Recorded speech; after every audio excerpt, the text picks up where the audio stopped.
پارے کے مطالب کا خلاصہ بغور سماعت فرمائیں۔ پارے کی ابتدا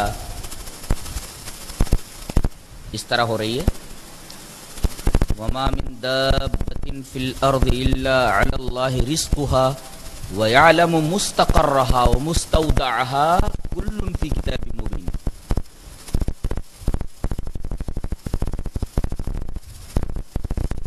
زمین پر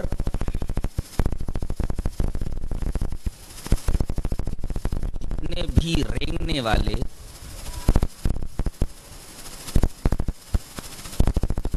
چلنے والے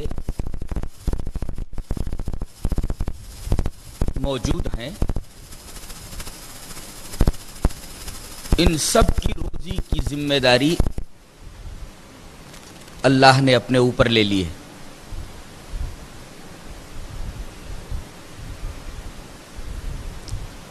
اس آیت میں اللہ تعالی نے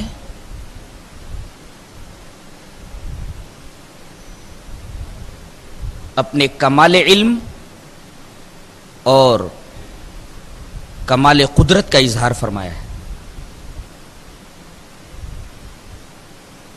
کمال علم یہ کہ کوئی بھی چھوٹے سے چھوٹا بڑے سے بڑا جاندار دنیا کے کسی کونے میں ہو، سمندر کی گہرائیوں میں ہو، پہاڑ کی چوٹی پر ہو، کسی غار میں ہو، اجالے میں ہو، اندھیرے میں ہو، یہاں تک کہ اگر اندھیری رات میں کالے پتھر کے اوپر کالی چیونٹی بھی چلتی ہے تو اللہ تعالی کو اس چیونٹی کا علم ہوتا ہے، وہ جو چلتی ہے اس کی آہٹ کا بھی علم ہوتا ہے۔ یہ اس کا کمال علم ہے۔ اور جو جاندار جہاں بھی ہے، چھوٹا یا بڑا، اللہ اس کا رزق اس تک پہنچا دیتا ہے، یہ اس کے کمال قدرت کی دلیل ہے۔ کون سا جاندار چھوٹا یا بڑا کہاں ہے، اس کا علم اسے ہے، یہ اس کے کمال علم کی دلیل۔ اور اس تک روزی پہنچانا، یہ اس کے کمال قدرت کی دلیل ہے۔ یہ آیت کریمہ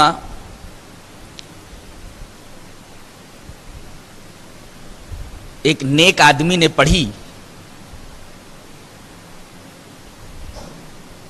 اس کے ذہن میں تھا یہ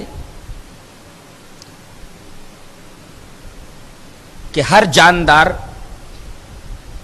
کو روزی دینا یہ اللہ کے ذمہ ہے۔ ایک دفعہ وہ ایک جنگل سے گزر رہا تھا تو اس نے کچھ کراہ کی آواز سنی، رک گیا کہ یہ کراہنے کی آواز کدھر سے آ رہی ہے۔ اس نے کان لگائے، اندازہ ہوا کہ ایک خاص ڈائریکشن سے، ایک خاص سمت سے وہ آواز آ رہی ہے۔ اس طرف گیا، پہنچا تو دیکھا کہ ایک گہرے گڈھے میں ایک معذور لومڑی گری پڑی ہے، نکلنے کی کوشش کرتی ہے لیکن نکل نہیں پاتی، اور لگتا ہے کئی وقت کی بھوکی ہے۔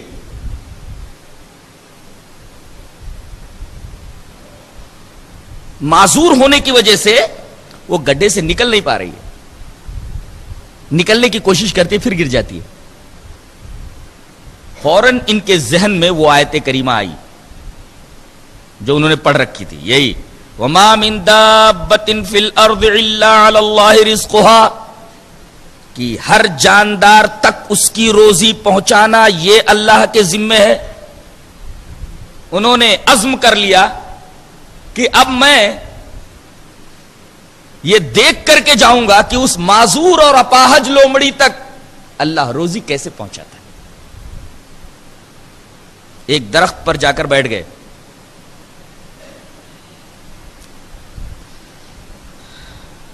1 گھنٹہ گزرا، 2 گھنٹے گزر گئے، 3 گھنٹے گزرے، اس کے بعد دیکھتے کیا ہے کہ ایک 12 سنگھا بھاگتا ہوا آ رہا ہے اور اس کے پیچھے ایک شیر ہے. بھاگتے بھاگتے 12 سنگھے کی جو سینگ ہے وہ ایک جھاڑی میں الجھ جاتی ہے.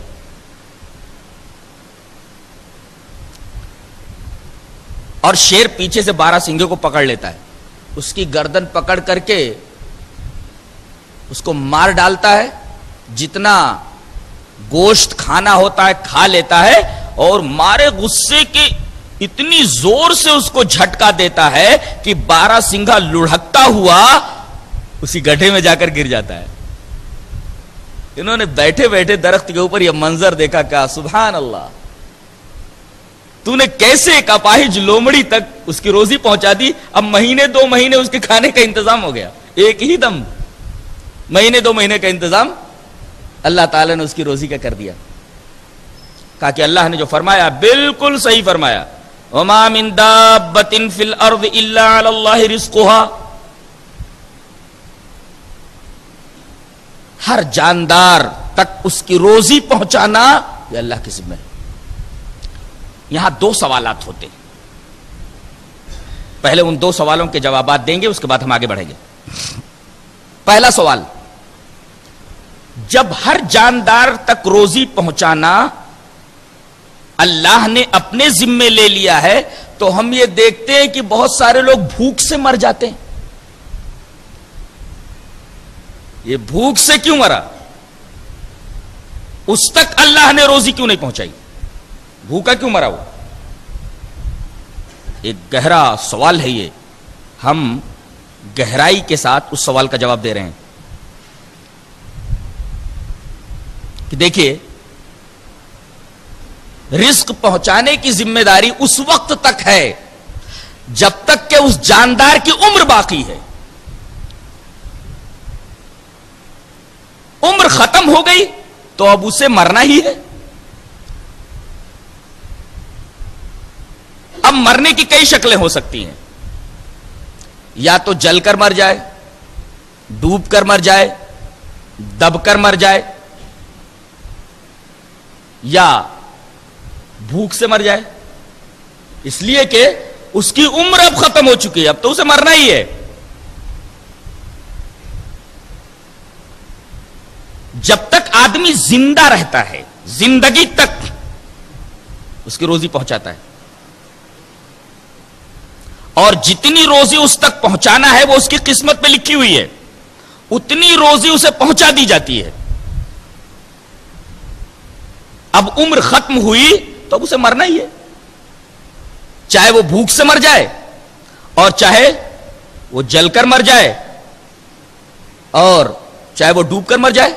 جب تک زندگی ہے تب تک اللہ تبارک و تعالی اسے روزی پہنچاتا ہے. یہ ذمہ داری اس نے اپنے اوپر لی ہے. دوسرا سوال، جب اللہ تعالی نے ہر جاندار کو روزی پہنچانے کی ذمہ داری اپنے اوپر لے لی ہے تو روزی ملنے ہی والی، ہاتھ پیر ہلانے کی کیا ضرورت ہے؟ گھر میں بیٹھ جاؤ، اللہ نے روزی پہنچانے کی ذمہ داری لے لی ہے، لہذا اب گھر میں بیٹھ جاؤ، اللہ روزی پہنچا دے گا. جواب اس کا یہ ہے کہ اللہ تعالی نے تدبیر کرنے کا حکم دیا ہے. تدبیر کرنے کے بعد آدمی اپنی تدبیر کو مؤثر بالذات نہ سمجھے، بلکہ اللہ تبارک و تعالیٰ کو مؤثر بالذات سمجھے کہ میں نے تدبیر کی، جو میرا فرض تھا وہ میں نے ادا کیا. اب اس کے بعد اے اللہ، اب تیرا کام ہے، تو مجھے اس کا رزلٹ دے.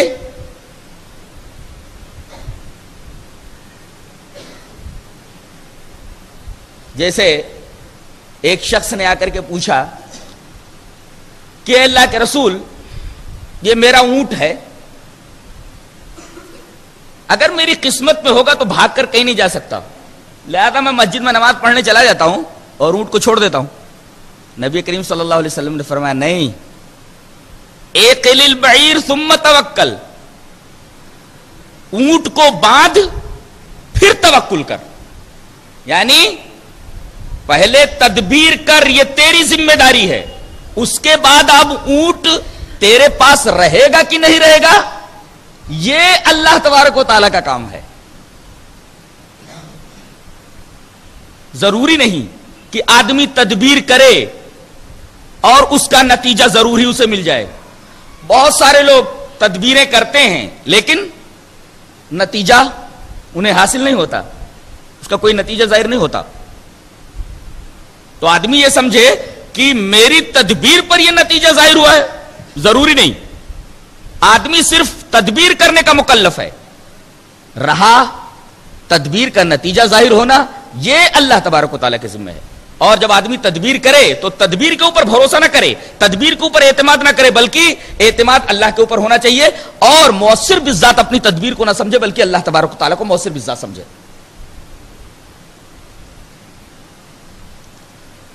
ہاں اتنا ہے کہ اگر آپ اس لومڑی کی طرح ہو جائیں جو سچ مچ روزی حاصل نہیں کر سکتی اور روزی حاصل کرنے کا اس کے پاس کوئی ذریعہ بھی نہیں ہے، تو اللہ تبارک و تعالی جب تک اس کی زندگی ہے روزی پہنچانے کا ذمہ دار ہے۔ اس کو ایک تمثیل سے سمجھاتا ہوں۔ ایک کوئی نیک آدمی تھے، ایک جنگل میں جا رہے تھے، ان کو پیاس لگی،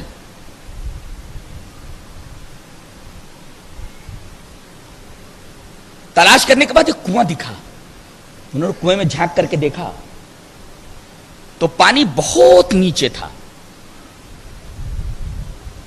اب وہ تدبیر کرنے کے لیے تھوڑا آگے بڑھ گئے کہ اب پانی نکالوں تو کیسے نکالوں۔ تھوڑی دیر میں کیا دیکھتے ہیں کہ ہرنوں کا ایک غول آ رہا ہے، پیاسا ہے، وہ آ کر کے کنویں میں دیکھتے ہیں اور اس کے بعد آسمان کی طرف منہ اٹھاتے ہیں، پانی دھیرے دھیرے بڑھنے لگتا ہے، پانی کنویں کے منہ تک آ جاتا ہے اور یہ سارے جانور پانی پی لیتے چلے جاتے ہیں، اور جب یہ حضرت آتے دیکھتے پانی جہاں تھا وہیں ہے۔ انہوں نے دل میں سوچا کہ اللہ میں جانور سے بھی گیا گزرا ہوں، جانوروں کے لیے تو پانی تو نے اوپر کر دیا اور میرے لیے پانی وہی کا وہی ہے۔ دل میں یہ خیال آیا، سجھایا اللہ تبارک تعالیٰ کہ تو ان جانوروں سے افضل ہے، وہ جانور وہاں اتر کر کے پانی نہیں پی سکتے تھے، پیاسے تھے، لہذا پانی پلانا یہ ہماری ذمہ داری تھی، لہذا تو تدبیر کر کے نیچے اتر کر کے پانی پی سکتا ہے، لہذا تیرے لیے پانی وہیں رہے گا، اوپر آنے والا نہیں ہے۔ ہم نے تجھے طاقت بھی دی ہے اور تدبیر کا بھی مکلف بنایا ہے، اب تو اتر کر کے پانی پی لے، اس لیے کہ اتر کر تو پانی پی سکتا ہے۔ یہ جانور کنویں میں اتر کر پانی نہیں پی سکتے تھے۔ اب اس آیت کریمہ کا مفہوم بالکل کھل کر سامنے آ گیا کہ اللہ تبارک و تعالی کے ذمے ہر جاندار کی روزی ہے، وہ کس انداز کی ہے۔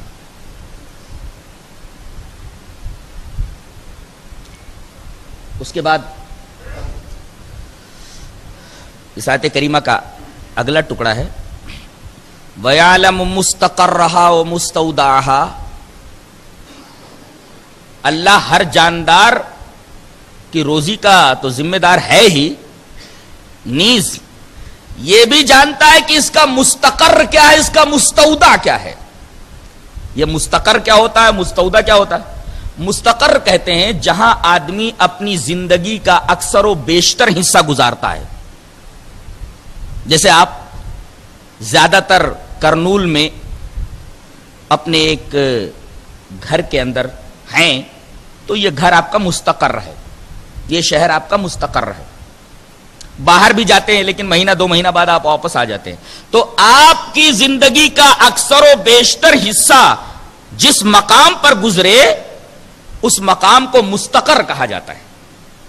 تو اللہ جانتا ہے کہ یہ جاندار اپنی زندگی کا اکثر و بیشتر حصہ کہاں گزارے گا، اور اللہ کو یہ بھی معلوم ہے کہ اپنی زندگی کا لمحہ لمحہ گزار کر کے یہ مدفون کہاں ہوگا. اور یہاں اللہ تبارک و تعالی نے اس جگہ کو جہاں انسان مدفون ہوگا اس جگہ کو مستودع کہا ہے. یہ بچے اٹھ جاؤ، تم کافی ڈسٹرب کر رہے ہو، تم نکل جاؤ یہاں سے. میں نے بار بار منع کیا کہ تم لوگ پیچھے اس کو ہٹاؤ، بھائی پیچھے ہٹاؤ اس کو، بچے کو.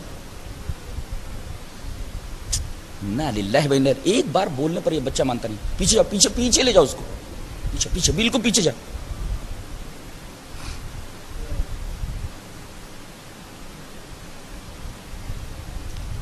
اللہ تعالی نے انسان کے دفن ہونے کی جگہ کو مستودع کہا ہے. اس میں در حقیقت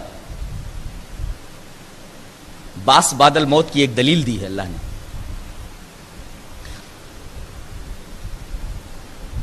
قبر کو مستودع کہا ہے،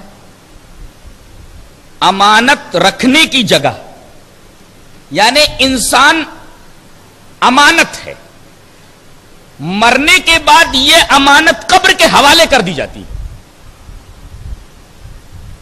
انسان امانت ہے، مرنے کے بعد یہ امانت قبر کے حوالے کر دی جاتی ہے، اور جس کو امانت حوالے کی جائے اس کو مستودع کہتے ہیں. اس کا مطلب یہ ہوا کہ اللہ نے مرنے کے بعد انسان کو جو امانت ہے قبر کو سونپ دیا ہے. جب آدمی کوئی امانت کسی کو سونپتا ہے تو کچھ مدت بعد وہ اپنی امانت واپس مانگتا ہے. ایسے ہی جب قیامت آئے گی تو اللہ حکم دے گا وہ امانتیں جو تیرے سپرد ہم نے کی تھی ان امانتوں کو واپس لوٹا دے. لہذا زمین سارے مردوں کو باہر پھینک دے گی، اس لیے کہ زمین تو امانت کی حیثیت سے ان کو اپنے اندر لی ہوئی تھی. ایک وقت مقررہ تک اللہ نے حکم دیا وہ امانت رکھنے والے کے پاس پہنچا دی گئی. تو لفظ مستودع کے اندر باس بادل موت کی دلیل ہے کہ آدمی مرنے کے بعد فنا نہیں ہوتا بلکہ زمین کی امانت میں دے دیا جاتا ہے، اور جس کے پاس امانت رکھی گئی ہے وہ ایک دن امانت دار کو وہ امانت واپس کر دے گا.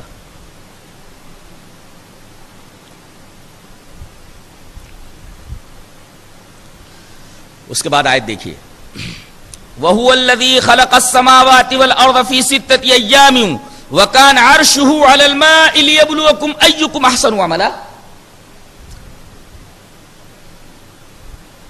وہی ذات ہے جس نے زمینوں اور آسمانوں کو 6 دنوں میں پیدا فرمایا. 6 دنوں میں. اس سے پہلے کیا تھا بتایا گیا آگے، وَكَانَ عَرْشُهُ عَلَى الْمَاءِ، اس کا عرش پانی کے اوپر تھا. یعنی زمینوں اور آسمانوں کو بنانے سے پہلے اللہ نے عرش کو بنایا، اور اس کے بعد پانی بنایا، اور اپنے عرش کو پانی کے اوپر رکھا. یہی تو ہوا. وَكَانَ عَرْشُهُ عَلَى الْمَاءِ، اس کا عرش پانی کے اوپر تھا. یعنی اللہ نے اس کائنات کو بنانے سے پہلے عرش کو بنایا، اور عرش کے بعد پانی کو بنایا، اور عرش کو پانی کے اوپر رکھا. یہی یہ نقطہ معلوم ہوا کہ پانی طاہر کیوں ہے اور مطہر کیوں ہے. آدمی ناپاک ہو تو پانی سے نہا لے، پاک ہو جائے گا. کیوں؟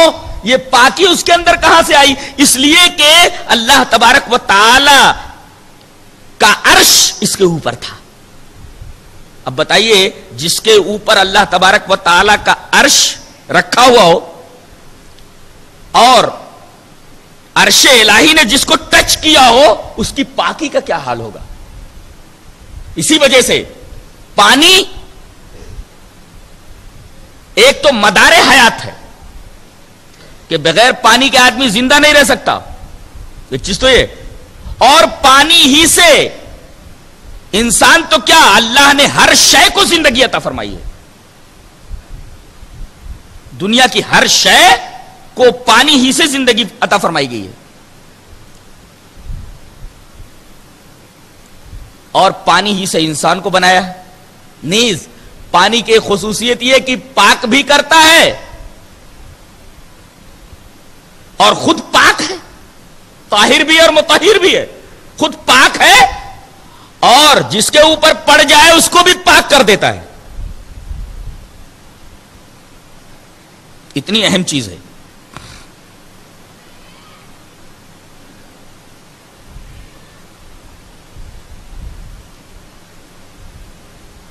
تو اسی پانی کے اوپر اللہ کا عرش تھا۔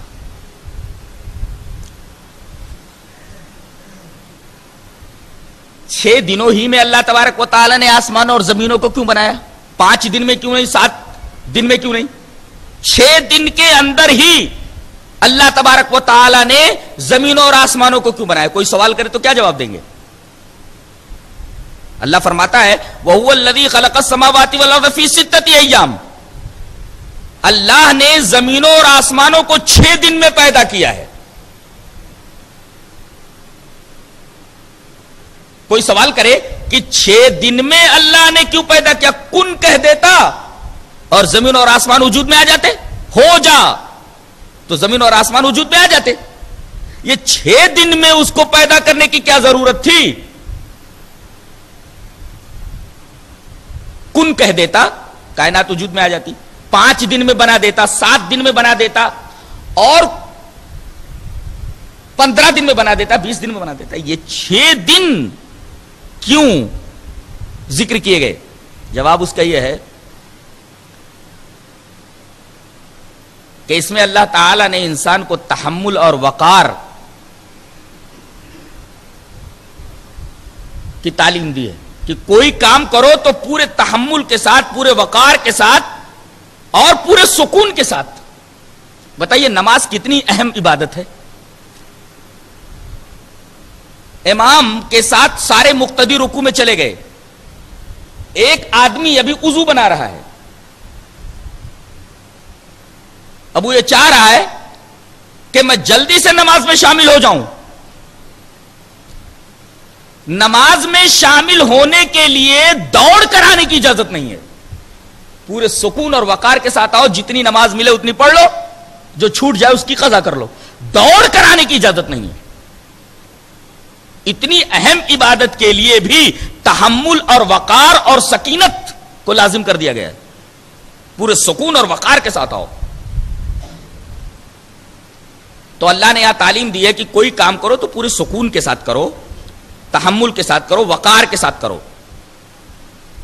اور ہر کام کے پورا ہونے کے لیے ایک وقت درکار ہوتا ہے، ایک مدت درکار ہوتی ہے۔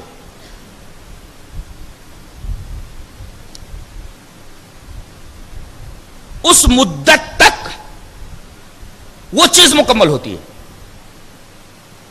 جیسے ماں کے پیٹ میں بچہ 9 مہینے رہتا ہے، اب کوئی یہ سوال کرے کہ دوسرے ہی دن پیدا کیوں نہیں ہو جاتا حمل کے بعد؟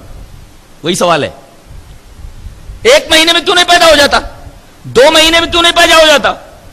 یہ 9 مہینے بچے کی پیدائش میں کیوں لگتے ہیں؟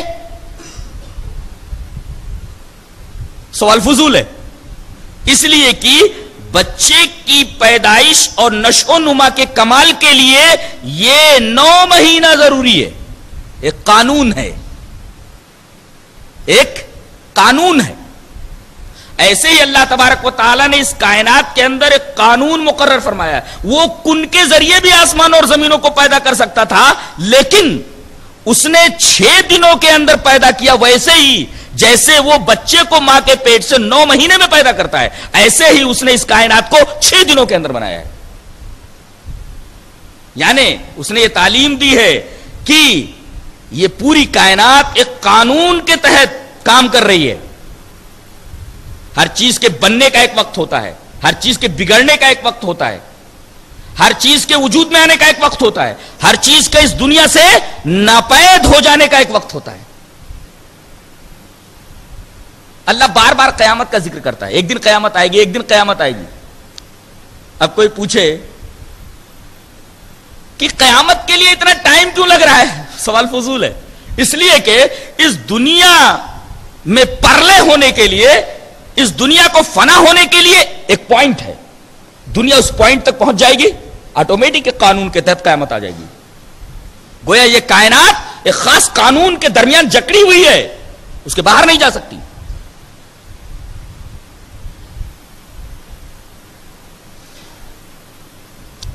یہ جواب تھا اس سوال کا کہ اللہ تعالیٰ نے زمین اور آسمانوں کو 6 دنوں میں کیوں پیدا کیا؟ اس سے کم یا زیادہ دن کیوں نہیں لگے؟ اب بتایا جا رہا ہے کہ یہ کائنات میں نے کیوں پیدا کی ہے؟ لِيَبْلُوَكُمْ أَيُّكُمْ أَحْسَنُ عَمَلًا، تاکہ ہم تم کو آزمائیں کہ تم میں بہترین عمل کون کرتا ہے.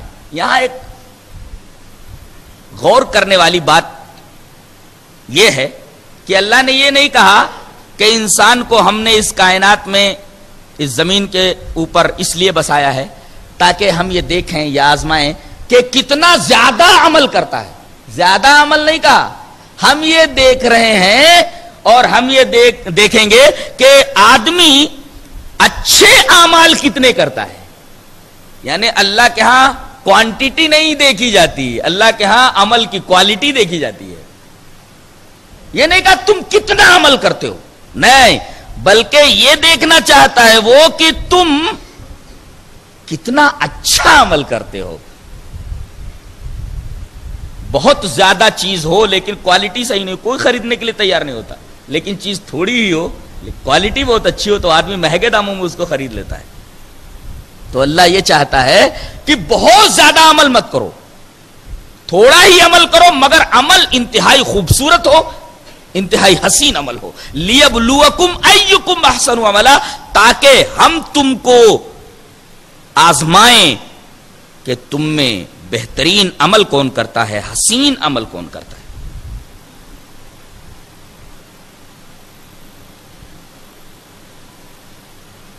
کائنات کو پیدا کرنے کے ساتھ اللہ تعالیٰ نے یہ بات فرمائی تاکہ تم کو آزمائے کہ اچھا عمل کون کرتا ہے. زمین اور آسمان کی تخلیق کے ساتھ یہ انسان کے اچھے اعمال کے بارے میں آزمائش کا تذکرہ کیا تعلق رکھتا ہے؟ تعلق یہ ہے دونوں کے درمیان کہ جیسے زمین اور آسمان کی پیدائش بے مقصد نہیں، ویسے ہی دنیا میں تمہارا وجود بے مقصد نہیں ہے، بلکہ تمہیں اس لیے بھیجا گیا ہے تاکہ تم اچھے اعمال کر کے ہمارے پاس آؤ. دیکھو، ایک بادشاہ نے ایک صاحب کو بلایا، کہا کہ ہم نے بڑا خوبصورت محل تیار کیا ہے، محل گھوم کر کے آؤ، آپ محل گھوم کر کے ہمارے پاس آؤ. اب یہ آدمی جائے اور محل کے کمروں کے اندر کہیں پیشاب کر دے، کہیں پیخانہ کر دے، باہر آئے گا تو کیا ہوگا؟ بادشاہ اسے انعام دے گا کہ سزا دے گا؟ سزا دے گا. ایسے ہی اللہ تبارک و تعالی نے یہ حسین دنیا بنا کر کے ہمیں وہاں رکھ دیا ہے، کچھ احکام دے کر کے گھوم کر کے آؤ. گھومنے کے کچھ اصول دے دیے ہیں. اگر آپ گندا کر کے جا رہے ہیں، اچھا عمل لے کر کے نہیں جا رہے ہیں، تو ظاہر ہے کہ آپ کی پکڑ ہوگی. آپ یہاں گندے عمل کر کے جا رہے ہو، محل کو خراب کر کے جا رہے ہو، باہر جاؤ گے سزا ملے گی. ایسے ہی اس حسین دنیا کے اندر اگر آپ نے اچھے کام نہیں کیے تو سزا ملنے والی، اچھے کام کیے ہیں تو جزا ملنے والی.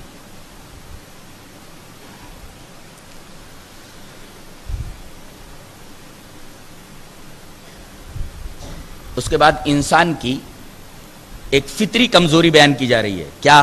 وَلَئِنْ أَذَقْنَا الْإِنسَانَ مِنَّا رَحْمَةً ثُمَّ نَزَعْنَاهَا مِنْهُ إِنَّهُ لَيَئُوسٌ كَفُورٌ وَلَئِنْ أَذَقْنَاهُ نَعْمَاءَ بَعْدَ ضَرَّاءٍ مَسَّتْهُ لَيَقُولَنَّ ذَهَبَ السَّيِّئَاتُ عَنِّي وَإِنَّهُ لَفَرِحٌ فَخُورٌ. انسان کی ایک فطری کمزوری کا ذکر ہو رہا ہے کہ جب ہم انسان کو ایک نعمت دیے رہتے ہیں اور اس کے بعد اس کے اوپر مصیبت ڈال دیتے ہیں، نعمت چھین لیتے ہیں، تو بڑا مایوس ہو جاتا ہے اور اللہ کی ناشکری کرنے لگتا ہے. وَإِنَّهُ لَيَئُوسٌ کفور، مایوس ہو جاتا ہے اور اللہ کا ناشکرہ بن جاتا ہے. وَلَئِنْ أَذَقْنَاهُ نَعْمَاءَ بَعْدَ ضَرَّاءَ مَسَّتْهُ، اور مصیبت کے بعد فقیر رہتا ہے، اس کے بعد اللہ تبارک و تعالیٰ اسے دولت مند کر دیتا ہے، پریشان حال رہتا ہے اسے خوشحال کر دیتا ہے، تو حال کیا ہو جاتا ہے اس کا؟ وَإِنَّهُ لَفَرِحٌ فَخُورٌ، بہت ہی مغرور ہو جاتا ہے اور اطراحت میں مبتلا ہو جاتا ہے. حالانکہ ہونا کیا چاہیے؟ ہونا یہ چاہیے کہ اللہ جب نعمت عطا کرے تو اس کا شکر ادا کرنا چاہیے، اور نعمت چھین لے تو اس پر صبر کرنا چاہیے. شکر ادا کرتا ہے نعمت ملنے پر تو ثواب کا مستحق، اور صبر کے نعمت چھن جانے پر صبر کرتا ہے تو اللہ تبارک و تعالی صبر کے اوپر بھی اسے اجر عطا فرماتا ہے. تو مومن کا دونوں چیزوں میں فائدہ ہے، نعمت ملے تو شکر، نعمت چلی جائے تو صبر، دونوں چیزیں اس کے لیے بہت اچھی ہیں. اور انسان کو یہ بھی سوچنا چاہیے کہ اللہ نے پہلے نعمت دی ہے، اب چھین لیا ہے، ہو سکتا ہے کہ پہلی حالت تو پھر لوٹا دے. پہلے نعمت دی تھی نا، چھین لیا ہے، پھر بعد میں جس نے دیا تب دوبارہ دے سکتا ہے، اس میں مایوس ہونے کی کون سی بات ہے اور ناشکری کرنے کی کون سی بات ہے؟ اور جس کو نعمت نہیں ملی تھی اس کو اللہ نے نعمت دے دی، نعمت ملنے کے بعد غرور کائے کو؟ اس لیے کہ اسے سوچنا چاہیے کہ پہلے نعمت جس نے نہیں دی تھی دینے کے بعد پھر چھین سکتا ہے، تو کائے کو غرور اور کائے کو اطراحت. یہ پانی دو.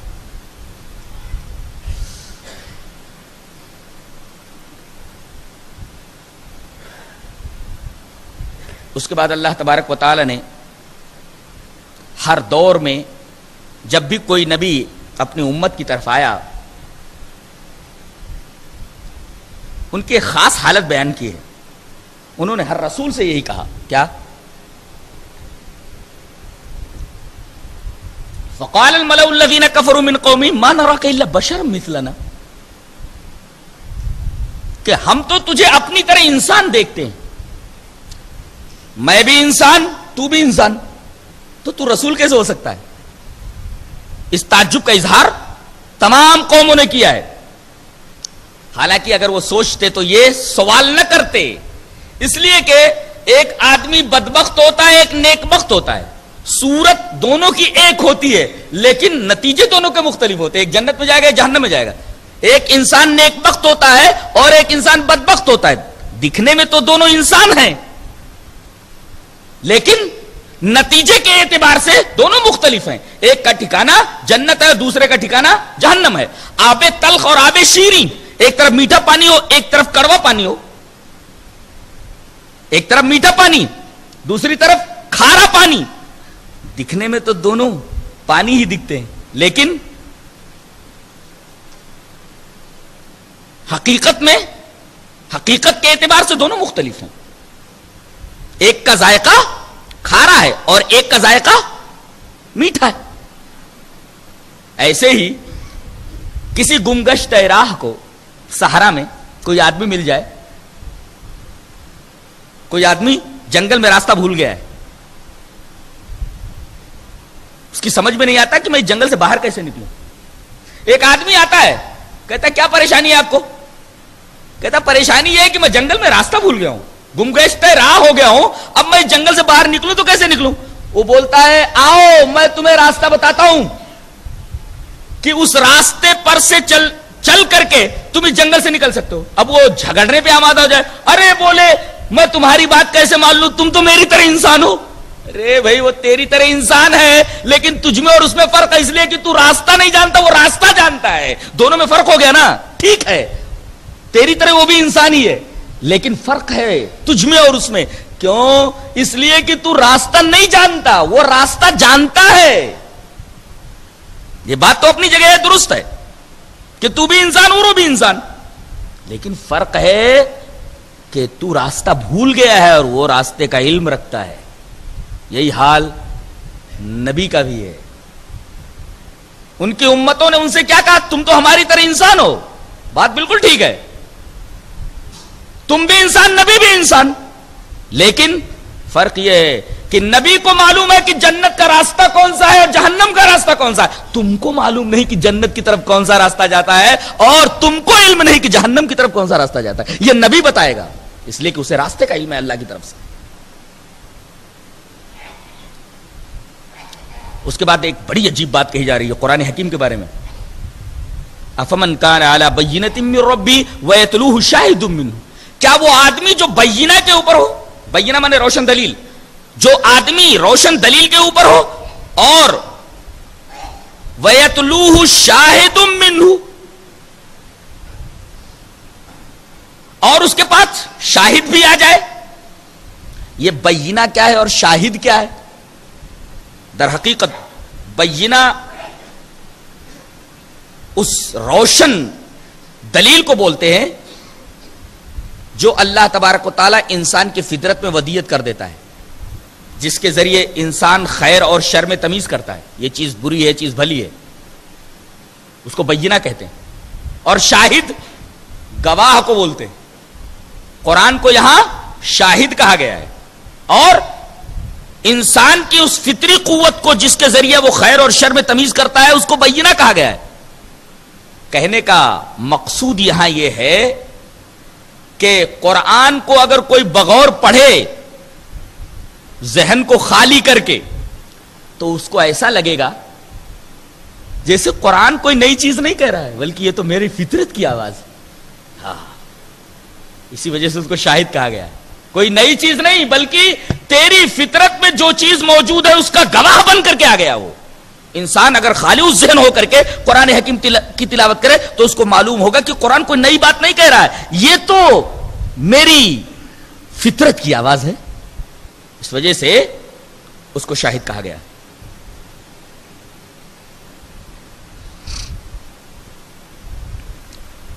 اس کے بعد نوح علیہ السلام اور ان کے بیٹے کا تذکرہ ہو رہا ہے.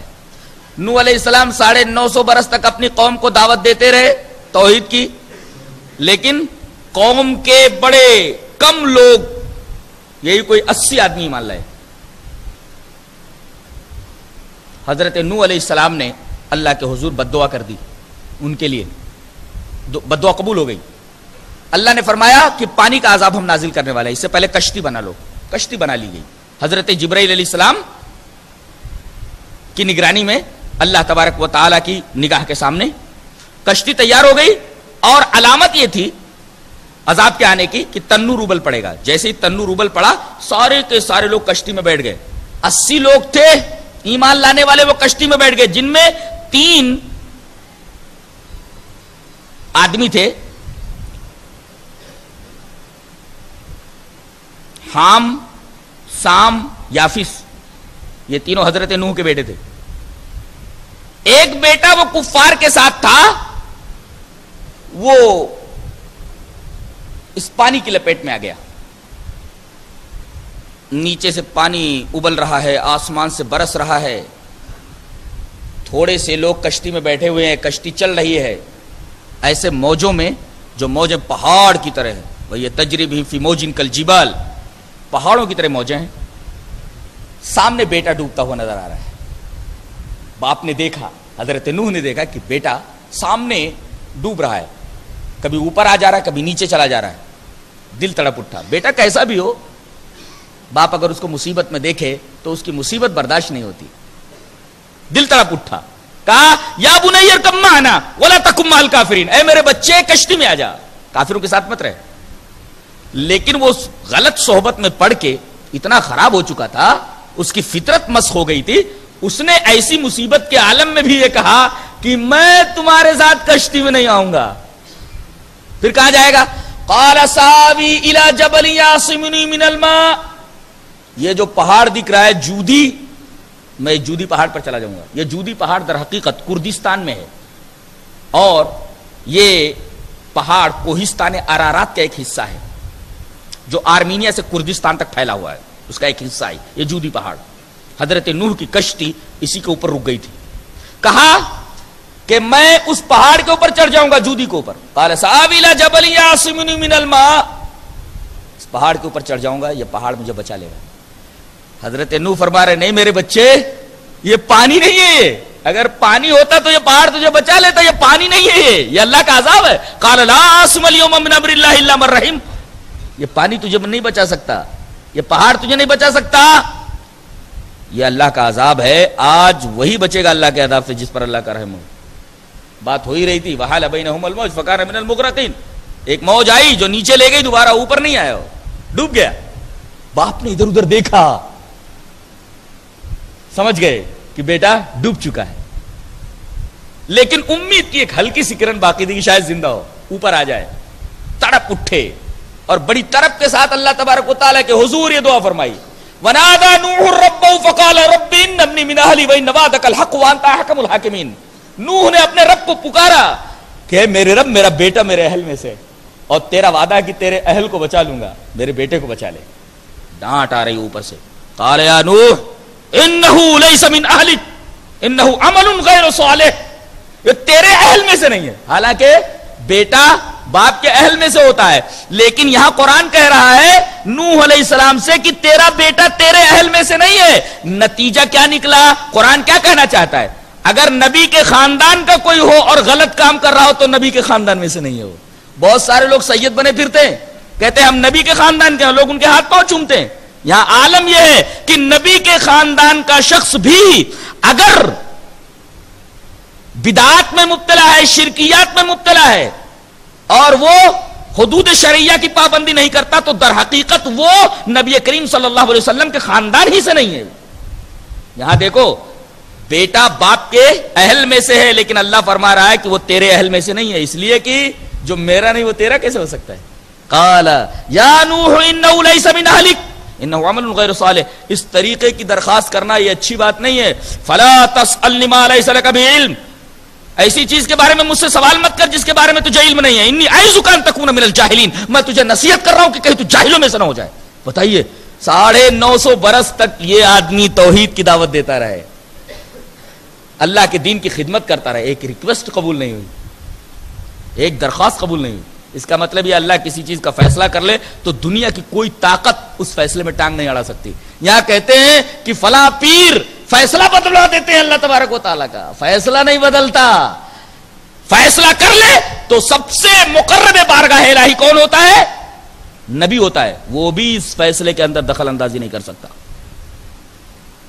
پتا چلا اللہ تبارک و تعالیٰ کا پاور، اللہ تبارک و تعالیٰ کی طاقت اور قوت۔ فیصلہ کر لے تو نبی بھی اس فیصلے کے اندر دخل اندازی نہیں کر سکتا، چاہے کہ کوئی ولی، کوئی پیر، کوئی امام۔ بلکہ نبی کو ڈانٹ آ رہی ہے، سمجھا رہا ہوں تجھے جاہلوں میں سے مت ہو جا۔ ڈر گئے، کانپ گئے۔ اس واقعے کے بیان کے بعد کہا جا رہا ہے کہ اس نبی کو نوح کے بیٹے کے بارے میں اور اس واقعے کے بارے میں کیا علم تھا؟ ہم نے بتایا تب اس کو معلوم ہوا۔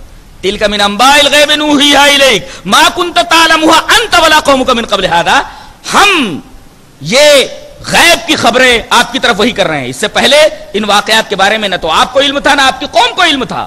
یہ آیت کریمہ بتا رہی ہے کہ نبی کریم صلی اللہ علیہ وسلم کو غیب کا علم نہیں تھا، جو باتیں آپ نے بتائیں وہ اللہ تبارک تعالیٰ کے بتانے کی وجہ سے بتائیں، غیب کا علم صرف اللہ تبارک تعالیٰ۔ اس کے بعد حضرت ہود علیہ السلام کا واقعہ بیان کیا جا رہا ہے۔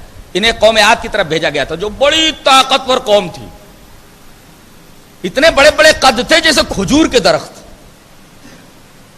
بڑی طاقتور قوم تھی، اور اسے اپنی طاقت کے اوپر بڑا غرہ تھا، بڑا گھمنڈ تھا۔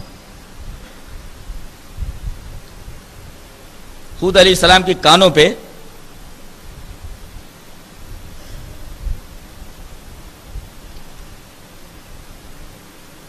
ان کی باتوں پر انہوں نے کوئی توجہ نہیں دی، توحید کی دعوت کو انہوں نے ٹھکرا دیا۔ حالانکہ انہوں نے ایک بڑی پیاری بات کہی تھی دعوت توحید کے ساتھ ساتھ۔ کیا بات تھی وہ؟ یا قوم استغفروا ربکم ثم توبوا الیہ یرسل السماء علیکم مدرارا ویزدکم قوتا الی قوتکم ولا تتولوا عنہ مجرمین۔ اے قوم استغفار کرو اور توبہ کرو، فائدہ کیا ہوگا؟ یرسل السماء علیکم مدرارا، اللہ تبارک و تعالیٰ تمہارے اوپر آسمان سے موسلادھار پانی برسائے گا، وَيَزِدْكُمْ قُوَّةً إِلَىٰ قُوَّتِكُمْ، اور تمہاری قوت کے اندر اور اضافہ کر دے گا۔ پتہ یہ چلا کہ آدمی جب اپنے گناہوں سے توبہ کرتا ہے اور اللہ سے اس کی معافی چاہتا ہے تو آسمان سے موسلادھار بارش ہوتی ہے۔ یہ بارش جو روک لی جاتی ہے اس کا ایک سبب یہ بھی ہوتا ہے کہ انسان گناہگار ہو جاتا ہے اور اللہ کی طرف متوجہ نہیں ہوتا۔ ابو داؤد کتاب الوتر کے اندر ایک روایت ہے، اللہ کے رسول صلی اللہ علیہ وسلم نے ارشاد فرمایا، من لزم الاستغفار جعل اللہ له من كل ضیق مخرجا ومن كل هم فرجا ورزقه من حيث لا يحتسب۔ بڑی پیاری بات کہی ہے نبی کریم صلی اللہ علیہ وسلم نے ارشاد فرمایا کہ جو آدمی استغفار کو لازم پکڑے، ہمیشہ اللہ تبارک و تعالیٰ سے اپنے گناہوں کی معافی مانگتا رہے۔ استغفار کا مطلب سمجھتے کیا ہوتا ہے؟ استغفر اللہ استغفر اللہ استغفر اللہ استغفر اللہ استغفر اللہ۔ اس کا مطلب نہیں ہے استغفار کا یہ کہ دماغ کہیں ہو اور استغفر اللہ استغفر اللہ ایسا پڑھ رہے ہو، ہاں، پوری توجہ کے ساتھ اللہ تبارک و تعالیٰ سے اپنے گناہوں کی معافی مانگنا، یہ استغفار ہے۔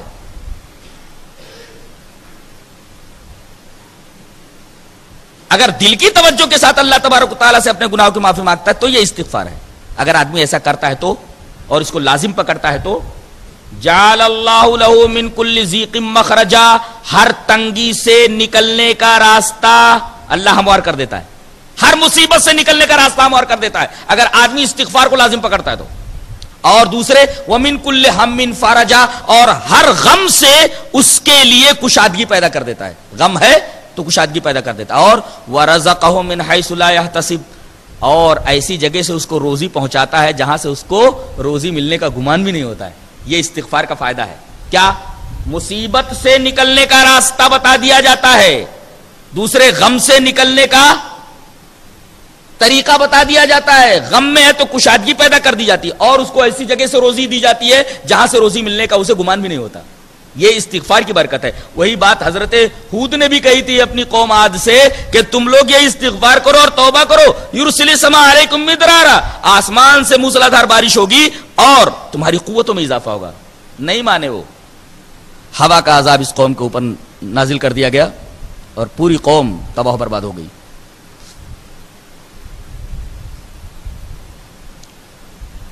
اس کے بعد لوط علیہ السلام کی بستی کو الٹنے کے لیے فرشتے آ رہے ہیں۔ یہ لوط علیہ السلام کون ہے؟ حضرت ابراہیم کے بھتیجے ہیں۔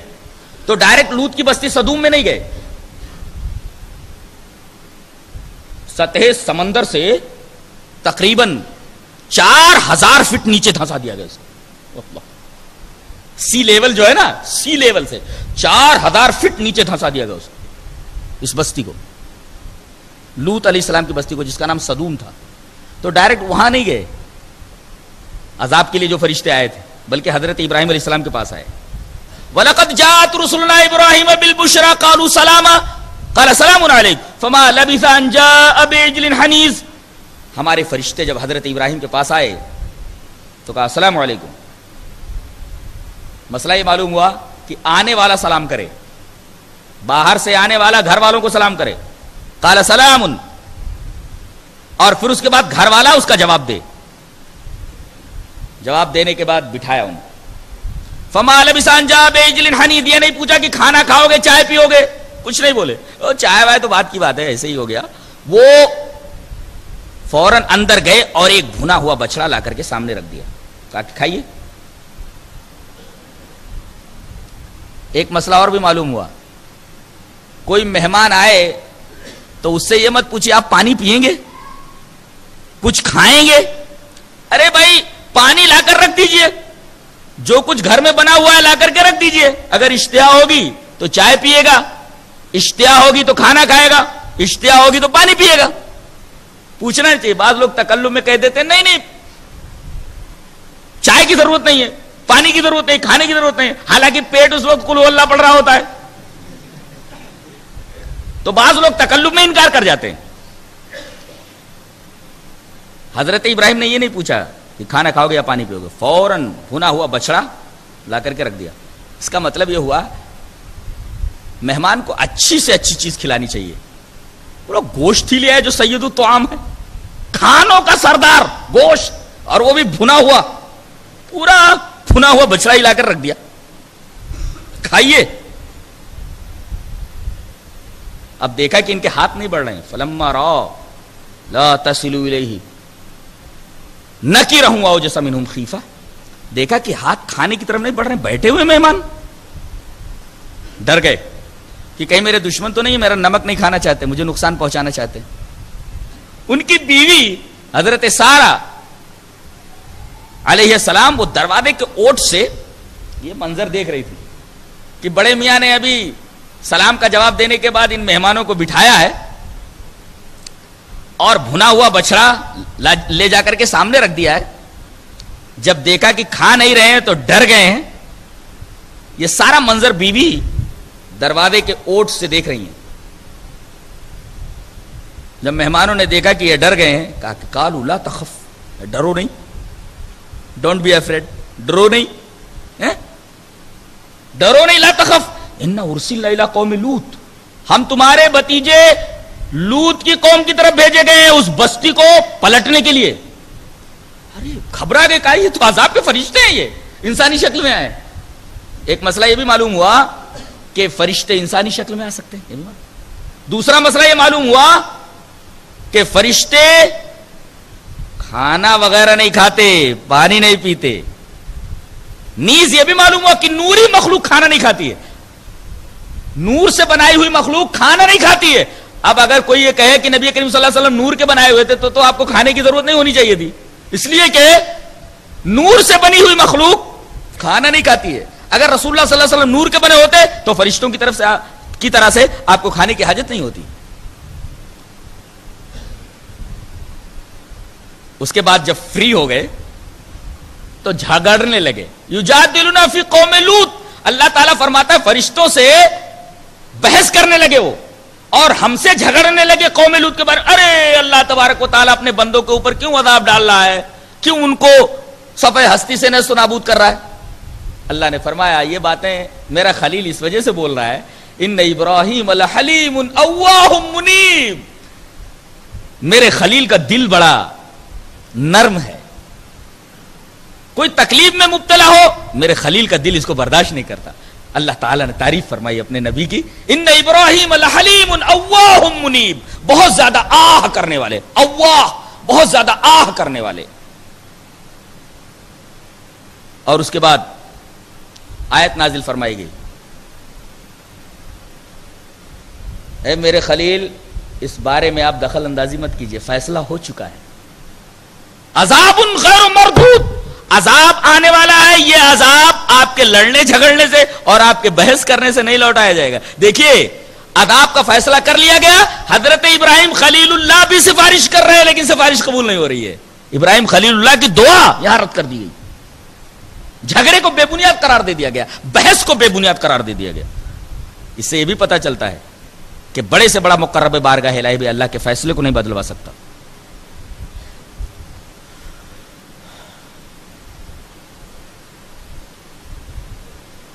اس کے بعد اللہ تبارک و تعالیٰ نے ایک بڑی پیاری بات ارشاد فرمائی, فاستقم کما امرت, جس چیز کا تمہیں حکم دیا گیا ہے اس پر استقامت برتو.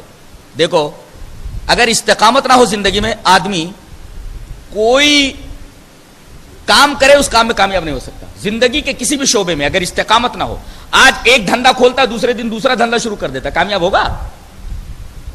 وہ انگریزی کا ایک مشہور مقولہ ہے, رولنگ اسٹون گیدرس نو موس. لڑکتا پتھر کیا حاصل کرے گا؟ پتھر لڑکتا رہے تو کیا حاصل ہونے والا, کائی لگے گی اس میں؟ قطعاً نہیں. رولنگ اسٹون گیدرس نو موس, لڑکتا پتھر کیا حاصل کرے گا؟ آج ایک کام کر رہا ہے دوسرے دن دکان میں دوسرا کام شروع کر دے رہا ہے, ایسا آدمی کبھی کامیاب نہیں ہوگا. ایک کام میں استقامت برتو. یہ دنیا کے تمام شعبوں کے بارے میں ایک اصول ہے. ایسے ہی عقیدے کے بارے میں اگر استقامت نہ ہو تو آدمی شرک میں مبتلا ہو جائے گا. اعمال کے بارے میں اگر استقامت نہ ہو تو بدعت میں مبتلا ہو جائے گا. استقامت بہت ضروری ہے, جمے رہو. کچھ دن آدمی صراط مستقیم پر چلا, ہٹ گیا صراط مستقیم سے, کیا فائدہ ہوا چلنے کا؟ کچھ دن آدمی نے نماز پڑھی چھوڑ دیا, استقامت نہیں برتی, کیا فائدہ ہوا نماز پڑھنے کا؟ کچھ دن کسی نیکی کا پابند رہا, کچھ دنوں میں چھوڑ دیا, استقامت نہیں برتی, کیا فائدہ ہوا؟ اس کا مطلب یہ کام تھوڑا کرو, نیکی تھوڑی کرو مگر استقامت کے ساتھ کرو.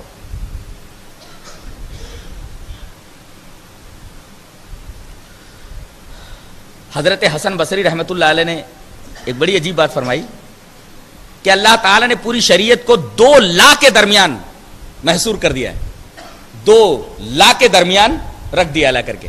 یہاں ایک تو لا تطغوا، اس کے بعد کہا لا ترکنوا. لا تطغوا کا مطلب یہ ہے کہ حدود شریعہ سے باہر مت نکلو.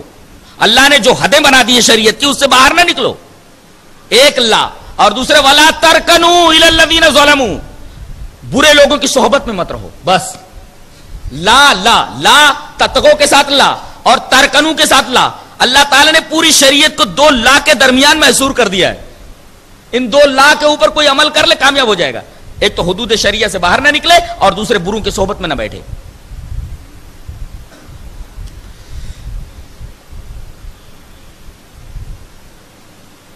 اس کے بعد سورہ یوسف شروع ہوتی ہے.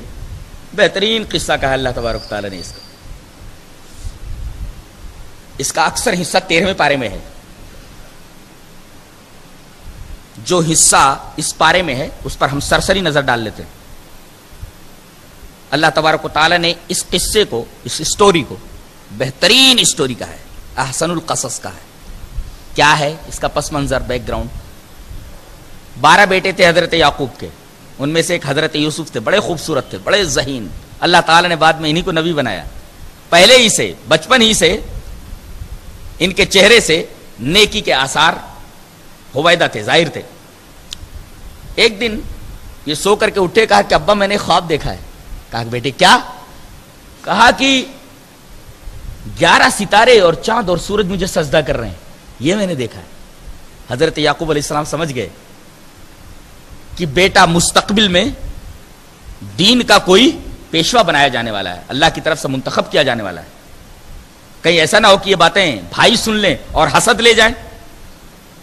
قال یا بنی لا تقصص رؤیاک، اے بیٹے یہ واقعہ کسی سے بیان مت کرنا.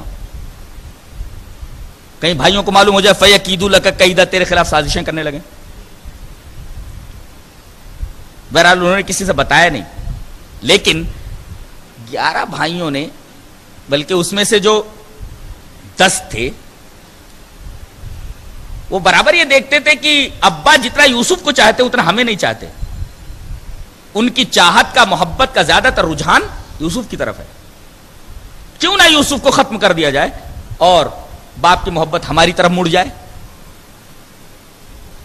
ان کی میٹنگ بیٹھی، کہا کہ کیا کیا جائے؟ بولے اس کو قتل کر دیا جائے. میں سے جو بڑا تھا کہنے لگا ایسا ہے کہ قتل مت کرو، بھائی ہے نا اپنا، قتل مت کرو. پھر کیا کرنا؟ کہا کہ وال لے چل کر کے کسی گہرے کنویں کے اندر، خالی کنویں کے اندر ڈال دیتے ہیں. کوئی قافلہ آ جائے گا، لے جائے گا یا مر جائے گا وہاں تڑپ تڑپ کر کے. پوری پلاننگ کے بعد باپ کے پاس آتے ہیں، کہتے ہیں کہ ابا کیا آپ بھی بیٹھے رہتے ہو اور یہ بچے کو بھی بٹھائے رہتے ہو؟ ارسلہ معنا غدا یرتا ویلا وإنا لہ لناصحون، ہمارے ساتھ بھیج دو، ذرا ٹہلے جنگل وغیرہ کے اندر، کچھ کھیلے چرے کھائے. وإنا لہ لناصحون، ہم خیر خواہ اس کے اور ہم اس کی حفاظت کے لیے کافی ہیں. پہلے تو نہیں مانے حضرت یعقوب، لیکن انہوں نے منا ہی لیا. لے گئے اور ان کو اسی کنویں کے اندر ڈال دیا. شام کو روتے ہوئے آئے. وجاءوا اباهم عشاء يبكون، شام کے وقت روتے ہوئے آئے اور کہا قالوا یا ابانا انا ذهبنا نستبق وتركنا يوسف عند متاعنا فاكله الذئب. کہا کہ ہم نے اپنے سامان کے پاس یوسف کو بٹھا دیا اور ہم لوگ ٹہلنے کے لیے چلے گئے، دوڑنے کے لیے چلے گئے، ایک دوسرے سے ریس لینے لگے. آیا ایک بھیڑیا اور یوسف کو کھا گیا. یہ رہا ان کا خون آلود کرتا. ایک بھیڑ کو ذبح کر کے اس کے خون سے کرتے کو سرابور کر کے باپ کی خدمت میں لا کر کے رکھ دیا. باپ نے اس قمیص کو دیکھا، سمجھ گئے کہ جھوٹ بول رہے ہیں. کرتے نے بتا دیا کہ میرے یہ بیٹے جھوٹ بول رہے ہیں. یوسف کو انہوں نے یہ جو کہا کہ بھیڑیا کھا گیا ہے، بھیڑیا نے نہیں کھایا، جھوٹ بول رہے ہیں، اس کے ساتھ کچھ کر کے آئے ہیں. یہ اس سے ایک نقطہ ملا کہ قاتل جب کسی کو قتل کرتا ہے تو قتل اللہ تبارک و تعالیٰ کی نگاہ میں اتنا بڑا جرم ہے کہ قاتل کتنی بھی احتیاط برت لے، کوئی نہ کوئی کلو چھوڑ ہی جاتا ہے کہ اس کلو کے ذریعے قاتل تک آدمی پہنچ جاتا ہے اگر تفتیش کرے تو. نقطہ یاد رہے کہ قتل اللہ کی نگاہ میں اتنا بڑا جرم ہے کہ قاتل قتل کے وقت کتنی ہی احتیاط کیوں نہ برتے, قدموں کے نشانات مٹا دے, فنگر پرنٹس مٹا دے, کتنی بھی احتیاط برتے, لیکن کوئی نہ کوئی کلو چھوڑ ہی جاتا ہے. اس کلو کو فالو کرتے ہوئے تفتیش کرنے والے قاتل تک پہنچ جاتے, کوئی نہ کوئی کلو چھوڑ ہی جاتا ہے. تو ایسا کیوں ہوتا ہے؟ اس لیے کہ اللہ کی نگاہ میں قتل بہت بڑا گناہ ہے. دیکھو یہاں ایک کلو مل گیا, کیا انہوں نے کیا کہا کہ بھیڑیا کھا گیا ہے. انہوں نے کرتے کو دیکھا, بھیڑیے نے کھایا ہوتا تو کرتا کہیں سے پھٹا ہوتا, کرتا تو بے داغ ہے, صرف خون آلود ہے, کہیں سے پھٹا نہیں ہے. اگر بھیڑیا کھاتا تو پیراہن کو, قمیص کو چیر دیتا, پھاڑ دیتا, لیکن کرتا کہیں سے پھٹا نہیں ہے. اس کا مطلب یہ ہوا کہ یہ لوگ جھوٹ بول رہے ہیں. جو چپ رہے گی زبان خنجر, لہو پکارے گا آستین کا. کرتے نے خود بتا دیا کہ یوسف کا معاملہ ایسا نہیں ہے جیسا کہ یہ لوگ کہہ رہے ہیں, بھیڑیے نے نہیں کھایا. اور میں ایک بات بولتا ہوں کہ حضرت یوسف علیہ السلام کا یہ کرتا عجائب روزگار میں سے تھا. ایک تو اس کرتے نے بتا دیا کہ بھیڑیے نے نہیں کھایا, جھوٹ واضح کر دیا کرتے نے. ایک جھوٹ تو کرتے نے بتا دیا, اور اسی کرتے نے زلیخا کے جھوٹ کو بھی, امرات عزیز عزیز مصر کی بیوی کے جھوٹ کو بھی کھول دیا تھا. کیا وہ گواہی دینے والے نے یہ گواہی دی کہ جھگڑتے کیوں ہو؟ یہ کہہ رہے کہ یوسف نے میرے اوپر دست درازی کی ہے, اور یوسف کہتے ہیں کہ میں نے کوئی دست درازی نہیں کی. اب سچا کون ہے اس کو پرکھنے کے لیے کرتا دیکھ لیا جائے نا. اگر کرتا آگے سے پھٹا ہے تو یوسف خطا کار ہے, اور کرتا پیچھے سے پھٹا ہے تو یہ عورت خطا کار ہے.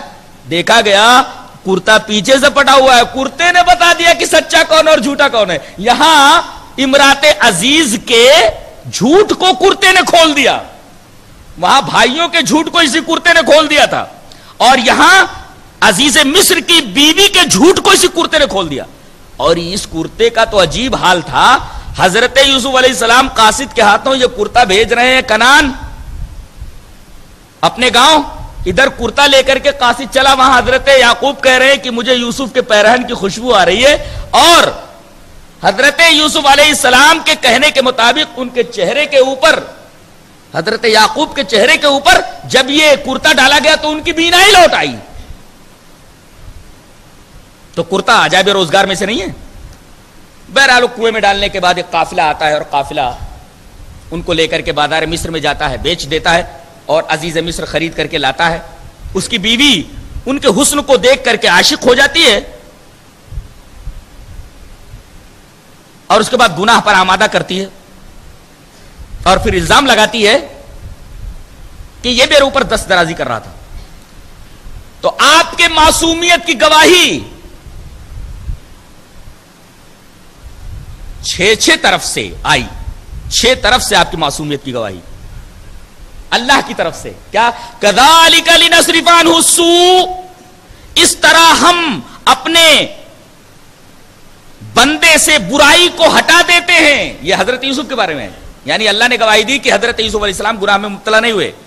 ایک تو یہ اللہ نے گواہی دی, شیطان نے بھی گواہی دے دی کہ یوسف معصوم ہے. کیا فبعزتک لاغوینہم اجمعین الا عبادک منہم المخلصین, تیری عزت کی قسم میں سب کو گمراہ کر دوں گا مگر جو تیرے مخلص بندے ہوں گے ان کو میں گمراہ نہیں کر پاؤں گا. تو حضرت یوسف جو ہے یہ اللہ کے مخلص بندوں میں سے تھے. شیطان نے کہا کہ چونکہ وہ مخلص تھے میں انہیں زنا میں ملوث نہیں کر پایا.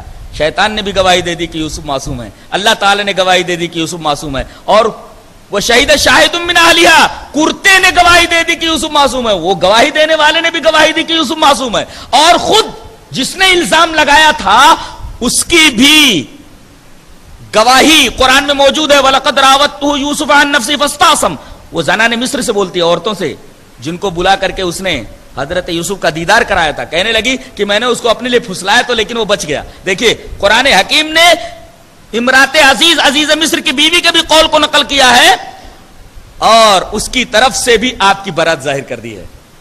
جس نے الزام لگایا اسی نے خود کہہ دیا کہ میں نے گناہ کی طرف مائل تو کیا لیکن وہ بچ گیا.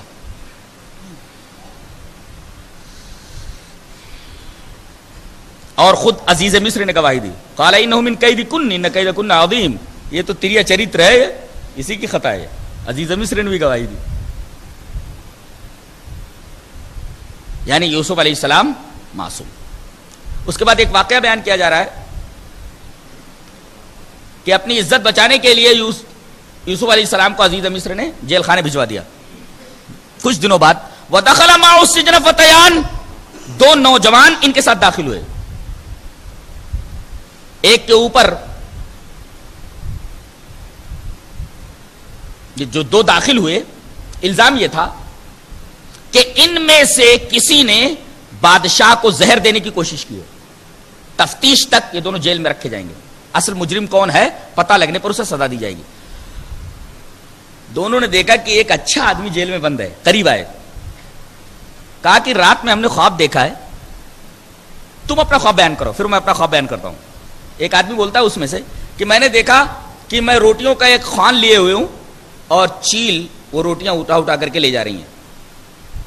ایک نے کہا کہ میں شراب نچوڑ رہا ہوں بادشاہ کے لیے. حضرت یوسف علیہ السلام نے کہا کہ اس خواب کی تعبیر میں بعد میں بتاتا ہوں جب تک کھانا آ جائے. اس کا مطلب جیلوں میں کھانا دیے جانے کا رواج پہلے ہی سے تھا. کھانا آ جائے اس کے بعد میں بیان کرتا ہوں. اور درمیان میں جب تک کھانا نہیں آتا ہے خواب کی تعبیر بیان کرنے سے پہلے چند باتیں کہنا چاہتا ہوں.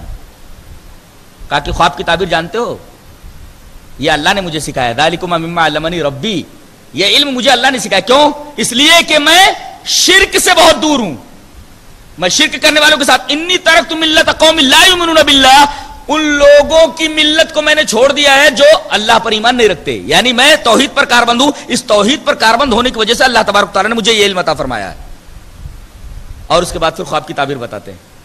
کہتے ہیں تو نے جو دیکھا ہے کہ تیرے سر پر خوان ہے اور روٹیاں پرندے اچک اچک کر لے جا رہے ہیں, تجھے پھانسی ہو جائے گی, اس لیے کہ تو نے ہی کھانے میں زہر ملایا تھا. اور تو شراب نچوڑتا تھا, اب جا کر کے پھر سے شراب نچوڑے گا بادشاہ کے لیے, تو بچ جائے گا. اور دیکھ تو بچ جائے گا, ذرا بادشاہ کے پاس جا کر کے میرا ذکر کرنا کہ ایک بے گناہ آدمی بند ہے. لیکن وہ گیا اور بھول گیا. 9 سال تک بھولا رہا ہو. اس سے ایک مسئلہ اور معلوم ہوتا ہے کہ کسی مصیبت میں کسی آدمی سے مدد لینا یہ تدبیر اور توکل کے خلاف نہیں, توکل کے خلاف نہیں. تبھی تو انہوں نے کہا اپنے بادشاہ سے ذکر کرنا کہ ایک بے گناہ آدمی قید ہے. وہ بھول گیا. 9 سال کے بعد اسے اس وقت یاد آیا جب بادشاہ نے کہا کہ میں نے ایک خواب دیکھا ہے کہ 7 موٹی گائیں ہیں اور 7 دبلی گائیں ہیں. یہ دبلی گائیں 7 موٹی گایوں کو کھا رہی ہیں, 7 ہری بالیاں ہیں اور 7 سوکھی بالیاں ہیں. خواب کی تعبیر بتانے کے لیے نجومیوں کو بلاؤ. نجومی بلائے گئے, تمام نے یہ کہا اضغاث احلام, یہ خواب پریشاں ہے. تب اس کو یاد آیا کہ ارے ایک آدمی تو جیل میں بند ہے, یہ نجومی تو کہہ رہے ہیں یہ تو خواب پریشاں ہے, شاید وہ خواب کی صحیح تعبیر بتا سکے. اور اس نے جو ہمارے خواب کی تعبیر بتائی تھی وہ تو بالکل سچی نکلی. فوراً اس نے بادشاہ سے کہا کہ ایک آدمی بے گناہ وہاں قید ہے, اس سے اس خواب کی تعبیر پوچھیے. کہا کہ بڑے ادب کے ساتھ ان کو ہمارے دربار میں لایا جائے. قاصد پہنچتا ہے, اس کے ساتھ یہ آدمی بھی آتا ہے. دیکھو نبی کتنے بااخلاق ہوتے ہیں, اخلاق مجسم ہوتے ہیں. اس آدمی کو دیکھنے کے بعد انہوں نے کوئی شکوہ نہیں کیا. ارے بھائی میں نے تم سے کہا تھا کہ بادشاہ سے ذرا ذکر کرنا, 9 سال کے بعد تم آ رہے ہو. کوئی شکوہ نہیں کیا. اور اس نے ایک درخواست کی کہ بادشاہ نے خواب دیکھا ہے, اس خواب کی تعبیر آپ کو بتانا ہے. آپ نے یہ نہیں کہا کہ اس نے مجھے جیل میں ڈال دیا, تجھ سے میں نے کہا تھا تو نے ایک کام نہیں کیا, میں خواب کی تعبیر نہیں بتاؤں گا. نہیں, انہوں نے کہا کہ میں خواب کی تعبیر بتاؤں گا, میں جیل سے نکلوں گا, لیکن ایک شرط پر, جب تک میرے معاملے کی پوری تفتیش نہ ہو جائے تب تک میں جیل سے نہیں نکلوں گا. اس لیے کہ بادشاہ نے تجھے یہ کہہ کر کے بھیجا ہے کہ میں خواب کی تعبیر بتاؤں گا اور پھر مجھے کوئی بڑا عہدہ دیا جائے گا. اگر میں بغیر تفتیش کے کہ میں گنہگار ہوں یا نہیں ہوں. اگر میں کسی بڑے پوسٹ پر مقرر کر دیا گیا تو کل لوگ کیا کہیں گے؟ ارے یہ وہی آدمی ہے جس نے عزیز مصر کی بیوی کے اوپر دست درازی کی تھی. ایسے غلط کار لوگ بڑے بڑے عہدوں پر پہنچ گئے ہیں. کوئی یہ نہ کہے. حضرت یوسف علیہ السلام نے کہا وہ عہدہ ملنے سے پہلے میں اپنے معاملے کی تحقیق کرانا چاہتا ہوں. تحقیق کرائی گئی تو عزیز مصر کی بیوی نے کہا کہ غلطی پر میں ہوں, یوسف معصوم ہے. اس کے بعد ان کو نکالا گیا, وہ بڑا پوسٹ دیا گیا. اس میں غور کرنے والی بات یہ ہے کہ حضرت یوسف علیہ السلام کو پوسٹ مل رہا ہے لیکن پہلے اپنے معاملے کی تحقیق کرا رہے. کیوں؟ اس لیے کہ دامن کے اوپر جو ایک داغ لگا ہوا تھا اس داغ کو بغیر صاف کرائے وہ پوسٹ نہیں لینا چاہتے تھے. دنیا کے تمام انسانوں کے لیے عبرت ہے جو بڑے بڑے پوسٹوں پر پہنچے ہوئے ہیں, ذرا دیکھیں کہ ان کے دامن کتنے داغدار ہیں. ایسے لوگ جب پوسٹ کے اوپر پہنچ جاتے ہیں تو کوئی اچھا کام نہیں کرتے.